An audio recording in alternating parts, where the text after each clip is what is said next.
അരുണിനെ അവിടെ വിട്ട് ബോസ് തൻ്റെ ക്യാബിനിലേക്ക് പോയി.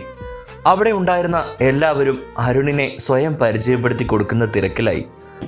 കാർത്തിക്കും റോയിയും രശ്മിയും നിത്യയും എല്ലാവരും അവരവരെ സ്വയം പരിചയപ്പെടുത്തി കൊടുത്തു.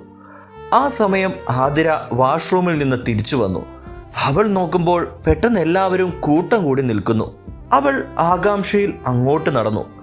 അവൾ നിത്യയുടെ അടുത്തായി നിന്നു. ആതിര അരുണിനെ നോക്കി, അവനും അവളെ നോക്കി.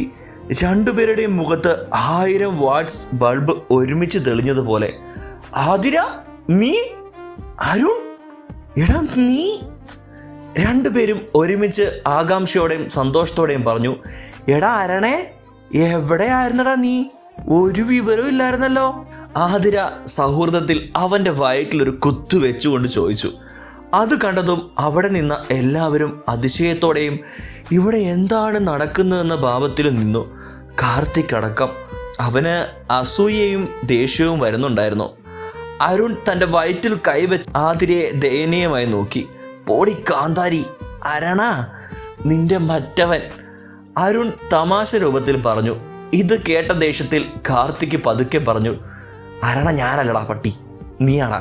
കാർത്തിക് അരുണിൻ്റെ അടുത്ത് നിൽക്കുന്നതുകൊണ്ട് തന്നെ കാർത്തിക് പറഞ്ഞത് അവൻ വ്യക്തമല്ലാത്ത രീതിയിൽ കേട്ടു. നിങ്ങളിപ്പോൾ എന്തെങ്കിലും പറഞ്ഞോ? അരുൺ സംശയത്തോടെ കാർത്തിക്കിനെ നോക്കി ചോദിച്ചു. ഞാനൊന്നും പറഞ്ഞില്ലല്ലോ, കാർത്തിക് വിക്കി പറഞ്ഞു. ഓ, എനിക്ക് തോന്നിയതായിരിക്കും, അരുൺ പറഞ്ഞു. അതിനു മറുപടിയായി കാർത്തിക് ഒന്ന് മൂളി.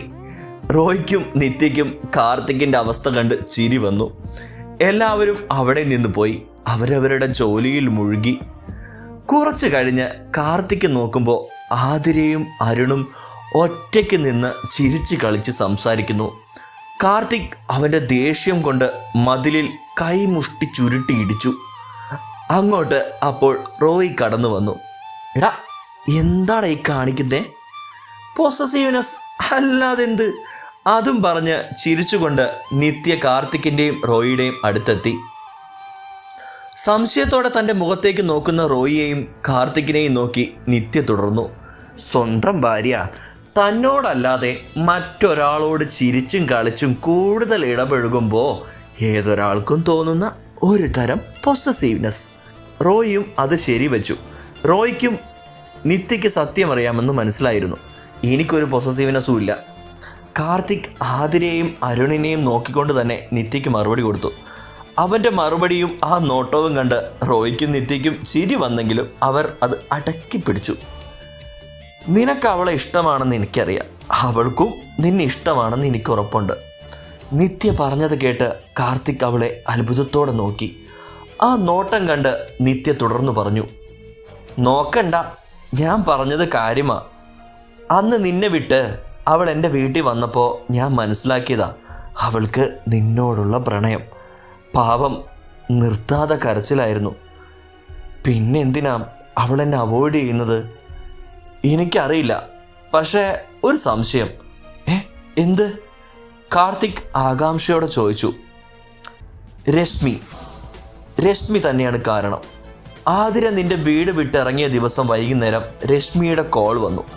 അവൾ രശ്മിയെ കാണാൻ പോയിരുന്നു. അത് കഴിഞ്ഞ അവൾ ഇങ്ങനെ. പിന്നെ അന്ന് രാത്രി തൻ്റെ വീട്ടിൽ നടന്ന എല്ലാ കാര്യവും കാർത്തിക്കിനോട് പറഞ്ഞു. എല്ലാം കേട്ടതും കാർത്തിക് ഒന്ന് നെടുവീർപ്പെട്ടു. എന്നിട്ട് നിത്യയോടും റോയിയോടും പറഞ്ഞു, നിങ്ങൾ നോക്കിക്കോ, അവൾ എന്നെ വിട്ടു പോവാനുള്ള കാരണം മാത്രമല്ല, അവളെ കൊണ്ട് കാർത്തിക് നിന്നെ ഞാൻ ഇഷ്ടമാണ് എന്നും പറയിപ്പിക്കും. നിങ്ങൾ നോക്കിക്കോ. അതും പറഞ്ഞുകൊണ്ട് അവൻ എന്തൊക്കെയോ മനസ്സിൽ കരുതിയ പോലെ ഒരു കള്ളച്ചിരിയോടെ നടന്നകന്നു. നിത്യയും റോയിയും ഒന്നും മനസ്സിലാകാതെ നടന്നു കാർത്തിക്കിനെ തന്നെ നോക്കി നിന്നു. പിന്നീട് തമ്മിൽ നോക്കി നിന്നു. ദൈവമേ, ഇവൻ എന്തിനുള്ള പുറപ്പാടാണോ ആവോ? 2 ദിവസത്തിന് ശേഷം അരുൺ അപ്പോഴേക്കും എല്ലാവരോടും തന്നെ കമ്പനിയായി കഴിഞ്ഞിരുന്നു. പക്ഷേ അപ്പോഴും കാർത്തിക്കിന് മാത്രം അവനോട് ചെറിയ പിണക്കം ഉണ്ടായിരുന്നു. ഇപ്പോഴും ആതിര താമസിക്കുന്നത് നിത്യയുടെ വീട്ടിൽ തന്നെയാണ്. നിത്യയുടെ മാതാപിതാക്കൾക്ക് ആതിരയെ വളരെ ഇഷ്ടപ്പെട്ടു. അതുകൊണ്ട് അവളെ അവർ അവിടെ തന്നെ താമസിപ്പിച്ചു. ഈ സമയം കാർത്തിക് ആതിരയുമായി ഒന്നിക്കാനുള്ള വഴി ഒരുക്കുകയായിരുന്നു. കൂടെ നിത്യയും റോയിയുമുണ്ട്. രശ്മിയാകട്ടെ കാർത്തിക്കുമായി ഒന്നിക്കാനും ആതിരയും കാർത്തിക്കും ഒന്നാകാതിരിക്കാനുള്ള വഴിയും ഒരുക്കുന്നു. അങ്ങനെ ഒരു ദിവസം ആതിരയ്ക്ക് ഓഫീസിൽ ഓവർ ടൈം ഡ്യൂട്ടി വന്നു. കാർത്തിക് അത് കണ്ട് അവിടെ നിൽക്കാനായി തീരുമാനിച്ചു. പക്ഷേ നിത്യ അവനോട് താൻ നിന്നോളാം എന്ന് പറഞ്ഞിട്ടും അവൻ സമ്മതിച്ചില്ല. അവൻ തന്നെ അവൾക്ക് കൂട്ടായി അവിടെ നിന്നു. അതറിഞ്ഞു ഇഷ്ടപ്പെടാതെ ആതിര വീട്ടിലിരുന്ന് വർക്ക് തീർക്കാൻ പെർമിഷൻ വാങ്ങി നിത്യയോടൊപ്പം വീട്ടിലേക്ക് പോയി. രാത്രി അവൾ ഹാളിൽ സോഫയിലിരുന്ന് ലാപ്ടോപ്പിൽ വർക്കിൽ മുഴുകി. നിത്യയും സഹായത്തിന് കൂടി. മക്കളെ മതി, ഭക്ഷണം കഴിക്കാൻ വാ. നിത്യയുടെ അമ്മ ഫുഡ് കഴിക്കാൻ വിളിച്ചു. നിത്യ അത് കേട്ട് എഴുന്നേറ്റ് ആതിരയുടെ നേരെ തിരിഞ്ഞു നിന്നു. ഇനി മതി, പോയി ഫുഡ് കഴിക്കാം, വാ. നീ പോയി കഴിച്ചോ, ഞാൻ പിന്നെ കഴിച്ചോളാം. അതൊന്നും പറഞ്ഞാൽ പറ്റില്ല. രണ്ടുപേരുടെയും ബഹളം കേട്ട് നിത്യയുടെ അമ്മയും അച്ഛനും അങ്ങോട്ട് വന്നു. എന്തു പറ്റി? അമ്മേ നോക്ക്, ഈ ആതിര ഫുഡ് കഴിക്കാൻ വിളിച്ചിട്ട് വരുന്നില്ല. അവളാണെങ്കിൽ രാവിലെ കഴിച്ചതാ, പിന്നെ ഇതുവരെ ഒന്നും കഴിച്ചിട്ടില്ല. അവളുടെ മുഖത്തേക്കൊന്ന് നോക്കിയേ. നിത്യയുടെ അമ്മയും അച്ഛനും ആതിരയുടെ മുഖത്തേക്ക് നോക്കി. നിത്യ പറഞ്ഞത് ശരിയാണ്. ആ ക്ഷീണം ആതിരയുടെ മുഖത്ത് കാണാം. ശരിയാ മോളെ, വന്ന് ഭക്ഷണം കഴിക്കേ, അല്ലെങ്കിൽ ശരീരത്തിന് നല്ലതല്ല. മോള് വന്ന് ഫുഡ് കഴിക്കേ. നിത്യയുടെ അച്ഛനും കൂടെ പറഞ്ഞപ്പോൾ ആതിര മടിയിലെ ലാപ്ടോപ്പ് മടക്കി സോഫയിൽ വെച്ച് എഴുന്നേറ്റ് കുറച്ച് നടന്നതും അവളുടെ ബോധം പോയി താഴെ വീണു. നിത്യയും അമ്മയും അച്ഛനും അവളെ താങ്ങിപ്പിടിച്ച് സോഫയിൽ കിടത്തി. മുഖത്ത് വെള്ളം തളിച്ചു. ആതിര പതിയെ കണ്ണു തുറന്നു വീണ്ടും അടച്ചു. നിത്യയുടെ അച്ഛൻ അവരുടെ ഫാമിലി ഡോക്ടറിനെ വിളിച്ചു. അയാൾക്ക് വരാൻ പറ്റാത്തതുകൊണ്ട് മറ്റൊരു ഡോക്ടർ വന്നു. ഡോക്ടർ വന്ന് ആതിരയെ പരിശോധിച്ചു. പേടിക്കാനൊന്നുമില്ല, ഭക്ഷണം കഴിക്കാതെ വീക്കായതാ. പിന്നെ ഒരു സന്തോഷ വാർത്തയാ, ആ കുട്ടി ഗർഭിണിയാണ്. ആ വാർത്ത കേട്ടതും നിത്യയ്ക്ക് എന്തെന്നില്ലാത്ത സന്തോഷം തോന്നി.